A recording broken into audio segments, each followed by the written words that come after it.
What's up, guys? Hornales with you here, bringing you Fairytail anime review, the last season, episode 13/209, depending on 290, depending on which site you're on. But this episode was real good. It was sad in the beginning, but there were some funny moments as well, and some moments of like excitement, hype being built up. This episode was more of a backstory / build-up episode. The first half was Mavis continuing her story from last episode about what happened when Zara came to the guild and he dropped her. And literally when he dropped her body, he like literally just threw her body at the guild and just, here, she's dead. That is exactly what he did, and he walked away. And you can tell that even though he did that in a malicious way, deep down he was torn because he didn't really want to, but he was just so upset, and he didn't even say it. Am I not allowed to love or have anyone? And you see him crying. You don't get to see his face, but you just get to see like the bottom part of his jaw where he walks away. So you can tell that that really affected him badly. But since he's not back in the head from everything he's been through, and as long as he lived, as long as he has lived, it's like you can tell that's all weighing down on him. And then you have, I always butcher his name, so forgive me, but the second master in Fairytail, the one who was the leader of Grimmer Hertz, Patch, I believe it's pronounced. I'm probably saying it wrong, but I'm going to just keep going with that. He took her body, and he didn't tell no one in the guild that, he had her body, and he put her body, Mary's body, in a reviving crystal. And since she can't age, because, she's immortal, her body, and she had a faint heartbeat, supposedly, even though she was dead, which is weird. Like, how can you be dead, but though you have a small heartbeat in you and small magic? That's kind of weird for someone who's immortal. So keep that in mind, because that is going to play a role later. But, he basically put her in that crystal, and he's using all this different revival magic and stuff, and, like, nothing's working. Then he realizes, because Mavis did say he was very, very smart. Second smartest to her. Maybe even smarter as he got older. But he found out that she was afflicted by the curse, and that tore him apart. Because there's really no way to stop a curse from a god.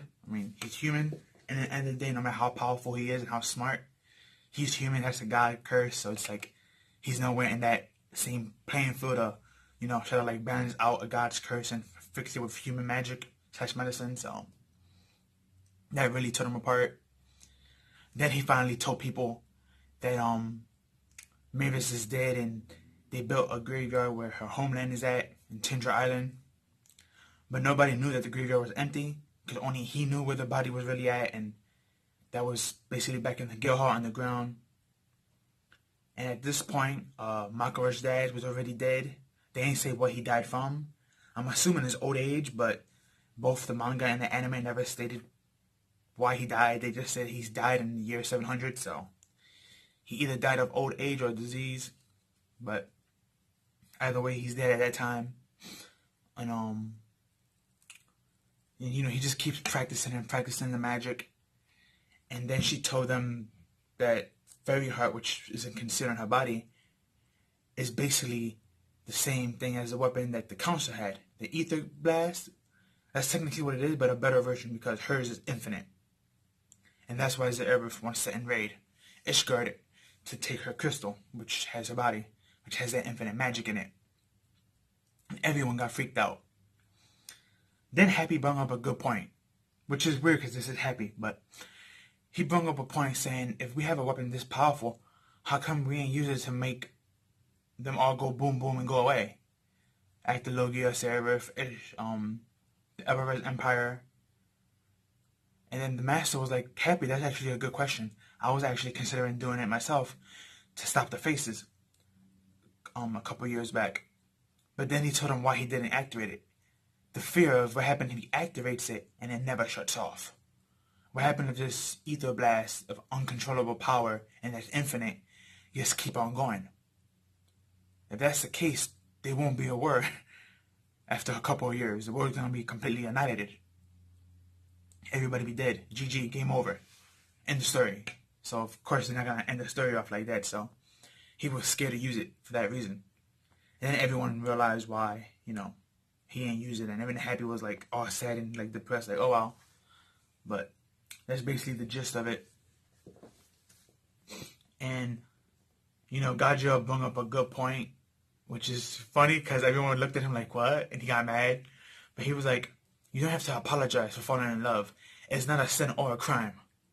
And everyone looked at him like, because word of wisdom like that, saying it's okay to be in love, coming off a Godzilla who looks like a punk rocker. They would kind of discriminate him, technically, and it was just hilarious. And then, you had this sweetheart moment between, like, everyone in the guild, like, the main members, Lucy, Ezra, Wendy, the cats, Juvia herself, and I forgot who else was there, I believe Natsu, encouraging her, saying, this is not your fault, thanks to you, we wouldn't be here, thanks to you, we wouldn't have met each other, thanks to you, we wouldn't know what family and friendship is, and stuff like that. And she basically broke down in tears of joy that, and sadness that, these people, even though they're going through this massive war that can potentially kill most of them, they are willing to fight back and stick up for their master, who is the reason why Fairytail exists to this day. It's thanks to her teaching and her way of acting, so that made her happy. Kind of sad, but happy at the same time. Then we switch over to the second half, which is my favorite part. We get to the round table of the Earth, and out of his 12 Spriggans, only 7 popped up. We got the Wizard King. We got the Nation Destroyer Brandish. We got the Battle Queen. I forget what her name is. I believe it's Miranda. Then we got Envil, the Winter Soldier. We got Agil, the Sand Guy from last episode. From last 2 episodes back. And we got God Serena. My favorite one of them all. Now, for a long time, my favorite character in Fairytail was Mustango. And I got upset on how they took him out the story, but he was still my favorite character for a very, very long time since the beginning of Fairytail. And I have to admit, God Serena, for me, takes the cake. Like, he is hands down my new favorite character. Like, since we got introduced to him, I always loved God Serena. His name, the way he acts, his characteristic, just the way he perceives himself, the way that even when somebody's mocking him, he's just too cocky just to accept it. And he's just the more funnier version of, like, I wouldn't want to say Escanor from Seven Deadly Sins. I know a lot of people are going to get upset about that if I try to compare them. But his pridefulness is up there with Escanor.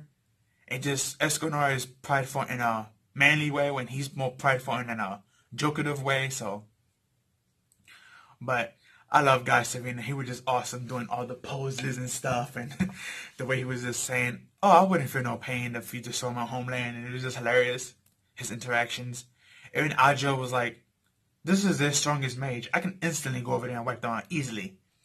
And Guy Serena didn't even take that as like an insult.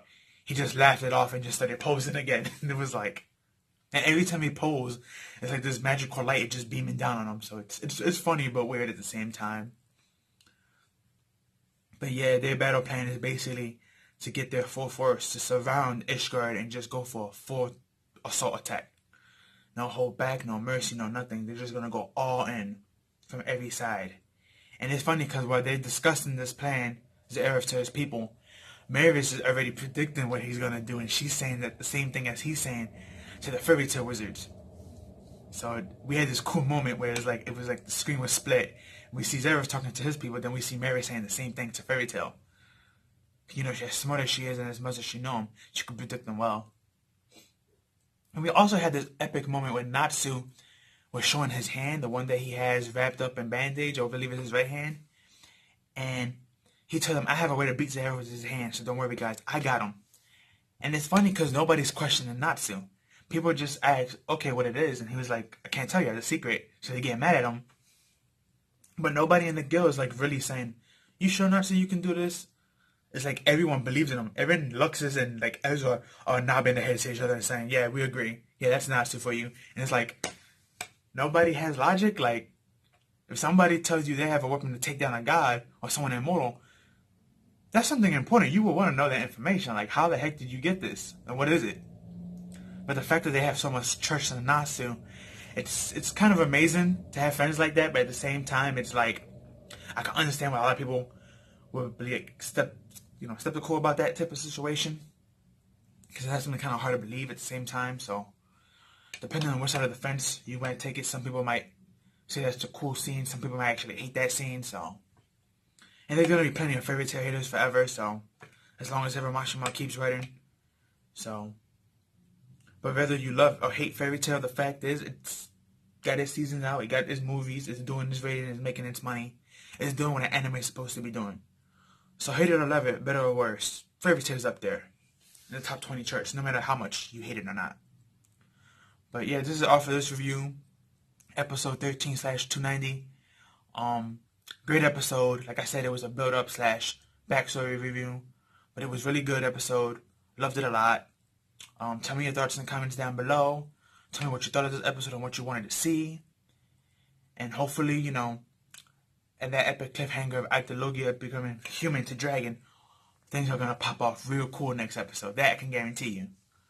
But that's all I have, guys, and I'll see you in the next one. Don't forget to hit the notification bell, too. See ya.